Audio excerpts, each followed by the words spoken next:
자, 오늘 기도 제목을 생각하면서 오늘 말씀을 떠올리시고 그 말씀을 묵상하며 더욱 여러분의 믿음이 견고해지고 하나님의 은혜가 충만하기를 바랍니다. 자, 기도하는 마음으로 한번 따라 하시겠습니다. 구원받는 참된 믿음을 갖게 하시고 하나님과 사람에게 인정받는 믿음의 과정을 잘 견디게 하소서. 아멘. 오늘도 첫 시간을 하나님 앞에 올려드리는 모든 영광의 성도들에게 하나님의 은혜와 성령의 충만함이 있기를 주의 이름으로 축복합니다. 우리는 이런 말을 종종 합니다. 사람의 일은 몰라. 그렇죠? 예. 특히 악한 사람이 변하여 선한 사람이 되는 경우가 있습니다. 또한 반대로 선한 사람이라고 생각했던 사람들이 변하여서 악한 사람들이 되는 경우도 있습니다. 가장 좋은 사람의 변화는 전혀 예수님을 믿을 것 같지 않은 사람인데 어느 날 갑자기 예수님을 믿고 삶이 완전히 변화된 사람이 되는 변화예요. 저와 여러분의 변화가 이러한 영적인 변화인 줄 믿습니다. 이것은 놀라운 영원한 축복의 변화예요. 이렇게 깜짝 놀랄 만한 삶의 변화를 일으킨 사람이 바로 예전에는 사울이었고 지금은 사도 바울인 사람입니다. 예수님을 만나기 전에는 예수님 믿는 사람들을 무자비하게 핍박하고 잡아서 폭행하던 그런 사람이었어요. 그런데 다메섹에서 부활하신 예수님을 만난 후에는 오히려 예수의 이름을 위해서 핍박을 받는 복음 전도자가 된 것입니다. 완전한 변화죠. 어떻게 이렇게 악한 불신자에서 선한 충성스러운 신자가 될 수 있을까요? 사도 바울은 자신이 놀랍게 변화될 수 있었던 것은 결코 자신의 의지나 노력이나 힘이 아니라 오직 하나님의 은혜였다라고 고백하고 있어요. 그래서 고린도전서 15장 9절에 10절에서 이렇게 진실되게 고백합니다. 나는 사도 중에 가장 작은 자라. 나는 하나님의 교회를 박해하였으므로 사도라 칭함받기를 감당하지 못할 자니라. 그러나 내가 나 된 것은 하나님의 은혜로 된 것이니 내게 주신 그의 은혜가 헛되지 아니하여 내가 모든 사도보다 더 많이 수고하였으나 내가 한 것이 아니요 오직 나와 함께 하신 하나님의 은혜로다. 하나님의 은혜를 아는 자가 진정으로 믿음과 삶의 변화가 일어나는 사람이에요. 왜냐하면 하나님의 은혜만이 어떤 사람도 변화시킬 수 있기 때문에 그래요. 하나님의 은혜를 아는 사람만이 하나님의 은혜 속에서 계속 성장하고 하나님께 계속해서 헌신하는 삶을 살게 되는 거예요. 하나님의 은혜를 구원받았어요. 하나님의 은혜로 기쁨으로 봉사합니다. 근데 하나님의 은혜가 떨어지고 하나님의 은혜를 망각하면 믿음도 봉사도 더 약해지는 거예요. 그러니까 하나님의 은혜를 계속 붙잡는 게 중요하다라는 것입니다. 그런데요, 오늘 본 말씀을 통해서 우리가 깨닫게 되는 게 있는데 하나님의 은혜로 구원받아 거듭난 신자라도 신앙 성장을 위해서는 반드시 겪어야 되는 과정이 있다라는 거예요. 구원받았고 거듭났고 영생의 소망을 가지고 산다 하더라도 이 땅에서는 겪어야 될 믿음의 과정이 있다. 이걸 좀 기억하면 좋겠어요. 먼저는 옛 과거와의 결별이에요. 이게 첫 번째로 믿음을 가진 성도가 해야 되는 거예요. 옛 과거, 옛 생활과의 결별이에요. 예수 믿기 전에 죄악된 옛 생활을 끊어야 돼요. 이 과거와의 결별로 인해서 오는 많은 고난과 고통이 있을 수 있어요. 또한 유혹과 시험이 될 수도 있습니다. 먼저는 내 안에 있는 죄성과 옛 습관과의 결별을 위한 영적 싸움이 있어요. 그래서 사도 바울도 로마서 7장에 보면 뭐라고 했어요? 오라 나는 곤고한 사람이로다. 예수 믿고 정말 선하게 살고 싶은데 선하게 살고자 하는 법이 내 안에 있고 또 선하게 살지 못하는 법이 내 안에 역사한다. 그러니까 예수 믿은 다음에 나타나는 현상은 마음속에 영적 전쟁이 일어나는 거예요. 마귀와의 싸움이 일어나고 죄와의 싸움이 일어나는 거죠. 이거를 이겨내야 된다는 거죠. 그리고 또 외적으로는 어떤 현상이 일어나냐면 내가 예수 믿기 전에 관계를 맺었던 세상 사람들과의 결별이 있어요. 그렇죠? 이것은 사람마다 그 고통의 정도가 다를 수 있어요. 세상 사람들과 아주 세상적으로 놀던 사람들은 세상 사람들과 끊는 것이 그렇게 쉽지 않아요. 내가 끊는다고 해서 끊어지는 게 아니라 이것은 엄청난 결단과 때로는 엄청난 핍박과 괴로움을 당할 수 있어요. 왜요? 나랑 함께 타락한 세상에 살던 쾌락을 즐기던 사람들이 나를 가만히 놔두지 않거든요. 오늘 본문의 사도 바울도 그래요. 사도 바울이 회심한 후에 그와 교제했던 유대교회 사람들이 그를 죽이려고 해요. 사도 바울이 사울이었을 때 이 사울을 정말로 존중하고 따르고 인정했던 사람들이거든요. 자, 그런 사람들이 이제 사울을 죽이려고 한다. 왜? 뭐 때문에? 예수 믿는 것 때문에. 23절 24절 보세요. 여러 날이 지남에 유대인들이 사울 죽이기를 공모하더니 그 계기가 사울에게 알려지니라. 그들이 그를 죽이려고 밤낮으로 성문까지 지키거늘. 죽이려고 하지 하는 데는 이유가 있겠지요. 밤낮으로 사울이 오가는 성문을 유대인들이 지키고 있어요. 왜 그래요? 회심하기 전에는 사울은 유대교에 충성된 신자였고 유대교를 이끄는 지도자로 인정받는, 유대교를 부흥시킬 수 있는 자로 여겼다는 거죠. 그런데 이런 영향력 있는 사람이 하루아침에 유대교를 배신하고 기독교로 개정하니까 미운 거예요. 미운 정도가 아니죠. 유대교의 신념 체제와 조직의 분열을 일으킬 수 있는 존재가 된 거예요. 그래서 사울을 죽이려고 하는 겁니다. 이것은 또 영적으로 보면 우리가 예수 믿고 구원받았을 때 그것을 너무나도 싫어하고 너무나도 그 상황을 뒤바꿔 놓으려고 하는 악한 사탄이 있다는 거죠. 마귀의 종이었고 마귀의 말을 잘 따르던 세상의 사람이 예수님 믿고 구원받았을 때 사탄은 어떻게든 간에 다시 세상을 끌고 가려고 하죠. 그게 안 되면 어떻게 해요? 죽이려고 하는 거예요. 그런데요, 예수 믿기 전에는 세상 사람들이 보호막이 될 수 있지만, 마귀가 보호막이 될 수 있지만, 예수 믿고 난 이후에는 하나님이 보호막이 되어주세요. 그래서 예수님 믿고 같이 변화된 제자들이 이제는 사울을 보호해줘요. 새로운 대적이 생겼지만 또한 새로운 동역자가 생기는 것이 바로 신앙생활의 과정이다라는 거죠. 자, 25절 보겠습니다. 25절. 그의 제자들이 밤에 사울을 광주리에 담아 성벽에서 달아 내리니라. 우리가 세상을 버리고 예수님을 믿으면 세상에 핍박이 있을 수 있습니다. 예전에 믿지 않았던 시절에 사귀었던 친구들이 미워하고 왕따시킬 수 있어요. 괴롭힐 수 있어요. 그러나 우리는 결단해야 돼요. 세상에 한 발, 교회에 한 발, 그렇게 신앙생활에서는 결코 하나님의 구원의 은혜를 끝까지 누릴 수 없어요. 하나님은 끝까지 흔들리지 않고 믿음을 지키는 성도들에게 보호막이 되어주시고 끝까지 책임져 주심을 믿으시기를 주의 이름으로 축복합니다. 자, 또 한 가지 우리가 교훈을 살펴보면 회심한 성도들이 신앙이 성장하기 위해서는 다른 성도들과 영적 교제를 나누어야 한다는 걸 보여줘요. 우리는 예수님을 믿는 순간 예수님의 몸인 교회가 되는 거예요. 교회 다닌다는 표현보다는 우리가 교회가 된다는 표현이 맞습니다. 교회의 머리는 예수님이고 교회는 예수님 몸인데 예수 믿는 순간 우리는 예수님의 몸의 지체가 되는 거예요. 그래서 교회 공동체에 속하게 되고 서로 교제하게 되고 서로 협력하게 되어 있어요. 그러면 성장하는 거예요. 그죠? 몸이라는 것이 서로 어떻게 해요?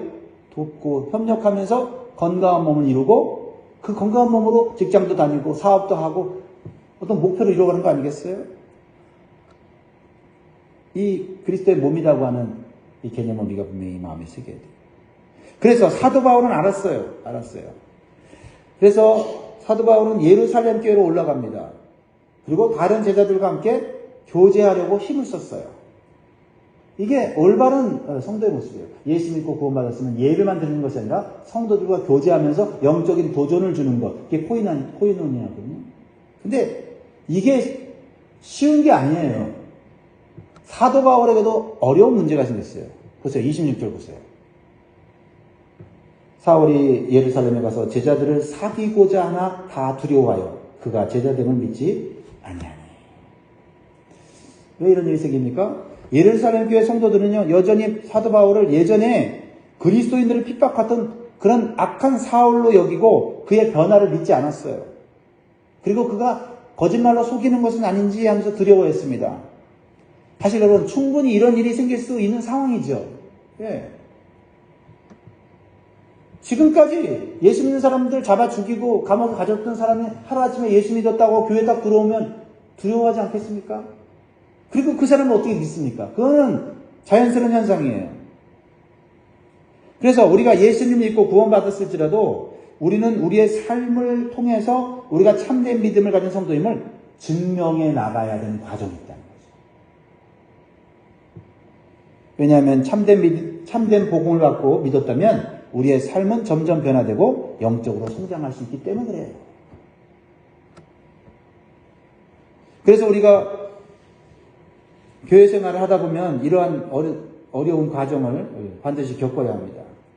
같은 성도들로 인해서 생기는 오해나 의심으로 인해서 고통당할 수 있어요. 하지만 이것을 이겨내야 믿음이 더 견고해지고 하나님과 사람들에게 인정받는 참된 믿음이 되는 것입니다.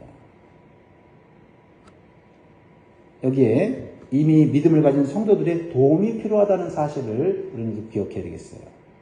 사도 바울은 자신이 받은 구원과 믿음이 분명한 것이었지만 그것을 증명하는 데 도움이 필요했어요. 그때 바나바라고 하는 신실한 믿음의 사람이 사도 바울이 예수 안에서 변화된 사람을 변호했어요. 왜 변호했을까요? 사도 바울의 믿음과 삶을 보았기 때문이에요. 그러나 다른 사람들은 보지 못했잖아요. 그러니까 변호해 주는 거예요. 이런 바나바가 교회 공동체 안에 있어야 돼요. 27절 같이 있습니다. 시작. 바나바가 데리고 사도들에게 가서 그가 길에서 어떻게 주를 보았는지와 주께서 그에게 말씀하신 일과 다메섹에서 그가 어떻게 예수의 이름으로 담대히 말하였는지를 전합니다. 여러분, 없는 사실을 변호한 게 아니에요. 있는 사실을 변호한 거죠. 사도 바울이 진짜 예수님 만났고 그가 변화되어 복음을 전하고 또 예수 믿는 사람들 때문에 핍박받는 그런 신실한 믿음의 사람이라는 것을 변한 거예요. 여러분, 바나바가 누굽니까? 기억하시죠? 예루살렘 교회에서 사도들에게 위로자로 인정받는 사람이에요. 위로자. 그래서 바나바가 위로자라는 뜻이죠. 그는 심지어 자신의 밭을 팔아서 가난한 자들에게 나누어주는 헌신까지 하는 그런 숭성스러운 성도였어요. 그래서 이미 예루살렘 교회 안에 있는 사도들과 성도들에게 그의 믿음과 삶이 인정받았고요. 존경받는 그런 성도였어요. 그러니까 그가 사도 바울이 어떻게 예수 안에서 변화됐는지를 변호해 주었을 때 그들이 믿는 거예요. 그리고 일단은 경계심을 풀고 이 사도 바울을 교인으로 받아준 겁니다. 이 과정이 있다는 거예요. 그래서 28절에 사울이 제자들과 함께해서 예루살렘에 출입하며. 여러분, 우리가요 교회 밖에서도 우리의 신앙을 지켜야 되지만 교회 안에서도 우리의 신앙을 지키고 성숙해가는 과정이 있다는 것을 잊어버리면 교회 왔다가 자칫 잘못하면 마귀의 시험과 유혹에 쉽게 넘어져요. 마귀는 교회 안에서도 역사하는 거예요. 여러분, 이렇게 사도 바울이 예수 믿고 내가 분명히 구원받았고 내 삶이 변화됐다는 걸 스스로 알아요. 그래서 예루살렘 교회 가서 나도 교회 생활을 이제 해야 되겠다 하고 갔는데 오해받고 의심받으면 섭섭할까요? 섭섭하죠. 그러나 중요한 것은 그 과정을 이겨내야 한다는 거예요. 왜요? 내 믿음이 진짜라면 인정할 수밖에 없잖아요. 내 삶이 하나님 안에서 변화됐다면 인정할 수밖에 없잖아요. 근데 어떤 성도들은 좀 오해받았다고 힘들다고 나 홀로 신앙생활하는 사람들이 있단 말이죠. 이해는 되지만, 그렇죠? 상황은 이해는 되지만 그것은 성경적인 신앙의 모습은 아니다. 왜? 우리 안에 있는 믿음은 우리를 구원할 뿐만 아니라 어떠한 시련도 이길 수 있는 영적 힘도 같이 주어진 것이기 때문에 그렇습니다. 그래서 여기엔 친구인 바나바의 역할이 중요해요. 하나님은 이렇게 믿음을 지키려고 하고 교회 안에 성도들과 영적 교제를 끝까지 하려고 하는 성도에게 믿음의 사람 바나바를 붙여주신다는 거예요.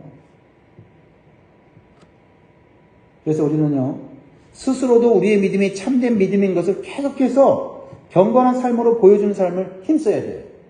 우리도 힘써야 됩니다. 노력해야 돼요. 그리고 동시에 우리는 서로에게 바나바가 되어줘야 돼요. 바나바가 되어줘야 돼요. 없는 얘기하는 게 아니고 있는 얘기, 사실을 변호해줘야 돼요. 교회 안에 모든 사람들이요, 다 내 믿음과 내 사정을 다 알 수 없어요.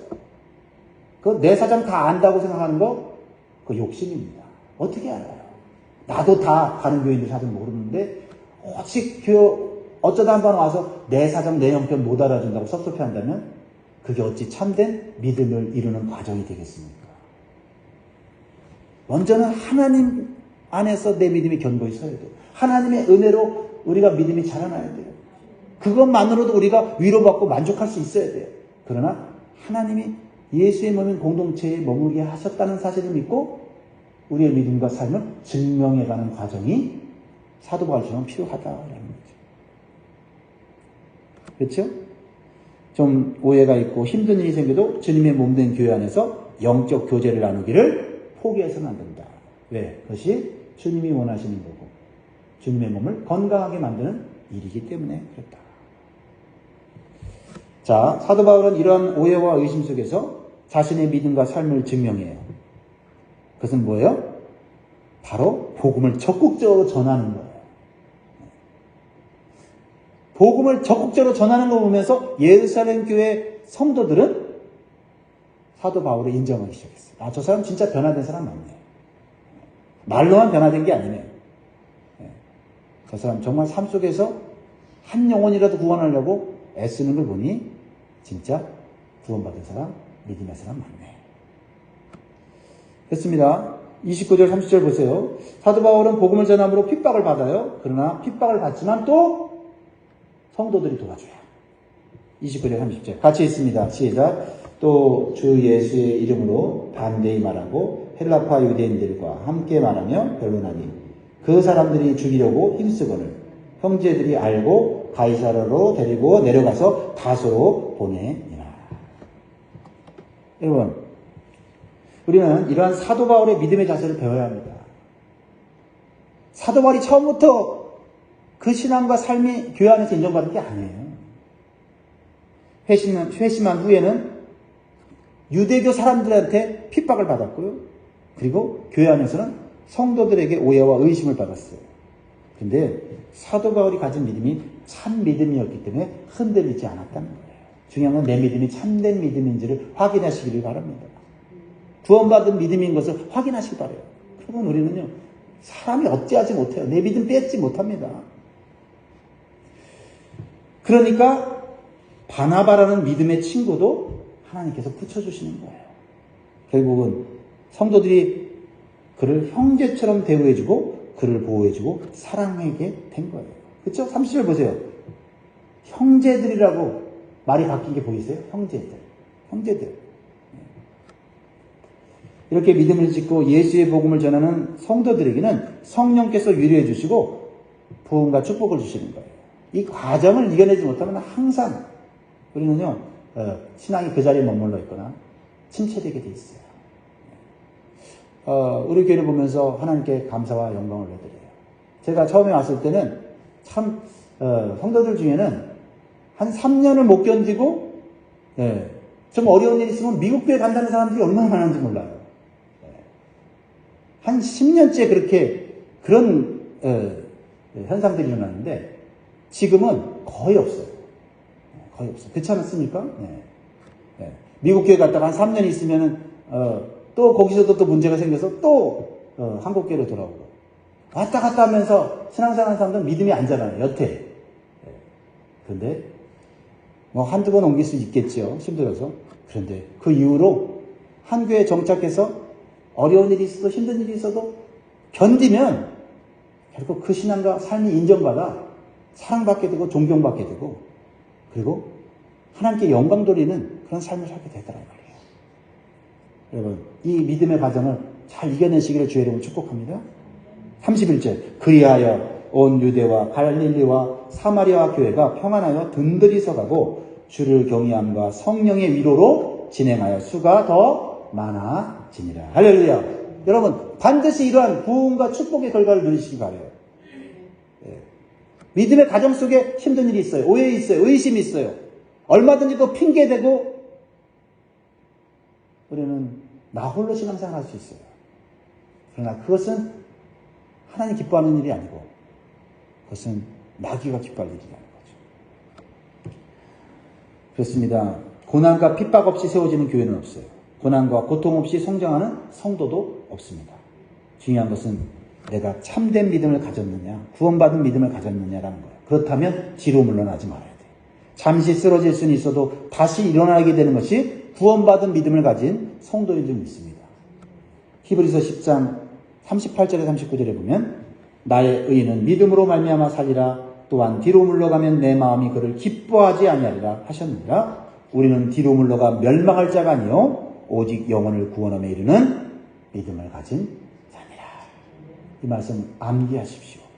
오늘 본문을 통해서 핍박자 사울이 예수 이름을 위해 핍박받는 사도 바울이 된 것이 저절로 된 것이 아니에요.